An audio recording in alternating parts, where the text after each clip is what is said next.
5 сентября 69 года выдался серым и пасмурным. Дождь не шел, но воздух был насыщен влажностью, землей и чем-то еще, что всегда напоминало о начале смены в шахте. Каждый раз, погружаясь в этот подземный мир, я ощущал, как мой организм пробуждается от долгих часов покоя. Когда мы спустились в шахту около 8, запах торфяников смешивался с ароматом свежесреженной воды. Подъемный кран гремел, и на полу оставалась масляная жижа от буров, расплесканная оголтелым рабочим. Забой был на 72-м горизонте. Глубже копать не имело смысла, потому что уголь шел чистым и ровным слоем, и каждый удар кирки приносил нам удовлетворение. Я работал в шахте уже 7 лет, и у меня было достаточно сил и опыта, чтобы чувствовать себя уверенно под землей. В нашей бригаде нас было 7, каждый со своей киркой и судьбой, которая скоро должна была свести нас вместе на следующее удивительное испытание. Никто из нас тогда не подозревал, что этот день станет поворотным моментом в жизни, который изменит не только нас, но и историю всего района. Кто первый стукнул по стене, не вспомню. Возможно, это был Карнаухов. Он всегда был нетерпеливым. Звук, который пошел от стены, был странным. Не то чтобы пустым, а таким, будто воздух отскакивал от поверхности, как если бы в глубине пряталась тайна. Иногда такая ерунда случалась, когда рядом оказывалась пустота, но не на такой глубине. Мы продолжили стучать, настраиваясь на неведомое. Звуки усиливались, эхом разносясь по подземелью. Вскоре стало слышно гулкое эхо, как будто внутри находился большой колокол, который в полутемном пространстве отбивал свой ритм. Мы стали медленно открывать стену, продвигаясь с каждым ударом, и вскоре ощутили странное волнение, предвкушая неожиданный поворот событий. Пробив 2,25 метра, мы уперлись в пустоту. Темнота открылась перед нами, будто приглашая зайти в неизведанное. Я поднес лампу и увидел полость. Она была каменной и явно не засыпанной, как будто специально отделанная, будто кто-то хотел, чтобы мы увидели ее. Мы встали, не зная, что делать, хотя волнение нарастало. Все молчали. Никто не понимал, что это может быть. Летучих мышей не было, а запах тоже отсутствовал, что сделало обстановку еще более таинственной. Воздух был холодным, как в погребе, и это отрезвляло нас. Перед нами стояла белоснежная штуковина в середине камеры, прямоугольный саркофаг, сделанный, кажется, из мрамора, хотя кто мог отгадать его истинную природу? Он блестел на свету наших ламп и поражал своей неподвижностью. Сначала мы думали, что это какой-то музейный экспонат, закопанный под землей, а потом возникли мысли о военном артефакте. Однако никто из нас не сталкивался с чем-то похожим. Мы позвали Масалыгина. Он был старшим на нашем участке и обладал большим опытом. Пришел, глянул, помолчал, а затем, вздохнув, сказал, что нужно поднимать находку. Важно было не трогать дело, пока не прикажут. Мы кивнули в знак согласия, ведь в то время была вера в начальство, мы полагались на их решение, считая, что они знают, что делают. Доставали мы его почти сутки. Кран не мог сразу подхватить, он был тяжелым, будто изнутри залит свинцом, и это вызывало недоумение. Лебедки методично гудели, и недоумение нарастало по мере того, как мы меньше понимали, что происходит. Наконец, когда мы вытащили его на поверхность и поставили у выхода, разговоры начались. Один из ребят шутил, мол, может, золото, клад, а другой вообще сказал, что в ящике скрыта инопланетная техника. Мы смеялись. Во времена, когда все объяснялось научными терминами, такие разговоры были привычны, и на самом деле легко замечать в них долю шутки. Но один из парней, тот самый, что только что смеялся, не удержался. Он подошел и макнул палец в розовую жидкость, которая, казалось, хранила что-то от нас.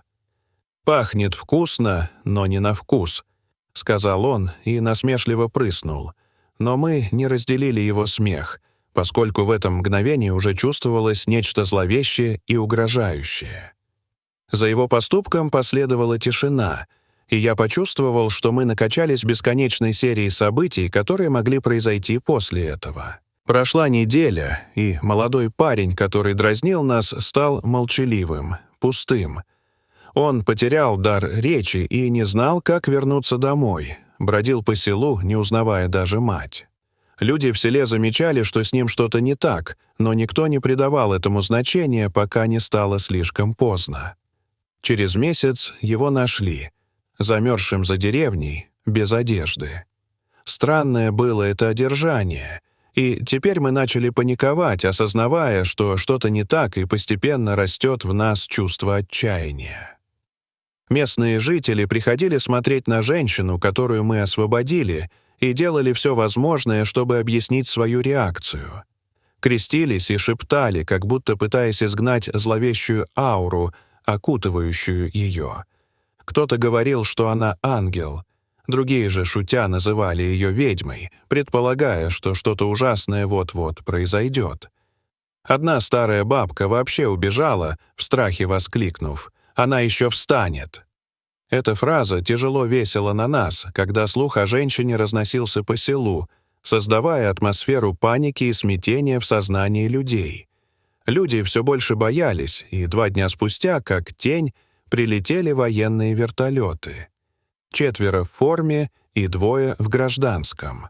Загородили область вокруг находки и приказали всем разойтись, заявляя, что это опасная находка, возможно, инфекция. Мы стояли в стороне, не в силах сдвинуться, и смотрели, как свои события стремительно разворачиваются, словно тяжелая драма на сцене. Им удалось поднять ящик, но он не поддавался. Сказали, что нужно слить жидкость. Мы наблюдали издалека, когда они начали процесс. Как только розовая жидкость вытекла, женщина вдруг начала чернеть, словно плесень, от которой нельзя было укрыться. Ее кожа потемнела, волосы стали ломкими, а через полчаса она превратилась в обычное тело, мертвую оболочку, но без лица, вновь скрывшую свои тайны. Мы стояли, не в силах осознать произошедшее, и настало понимание, что-то было не так с этим миром, и те, кто искал правду, столкнулись с суровой реальностью. Тогда до нас дошло, что жидкость и была тем, что сохраняло ее, и без нее это было просто тело, безжизненное и холодное. Ящик вызвал множество вопросов и тревог, которые оставались без ответов. Говорили, что его увезли, но мы не знали, куда именно — в Новосибирск или даже в Москву. Нам велели молчать, никаких бумаг не давали, и это обостряло страхи. Масалыгина уволили через неделю, как и всех, кто был причастен.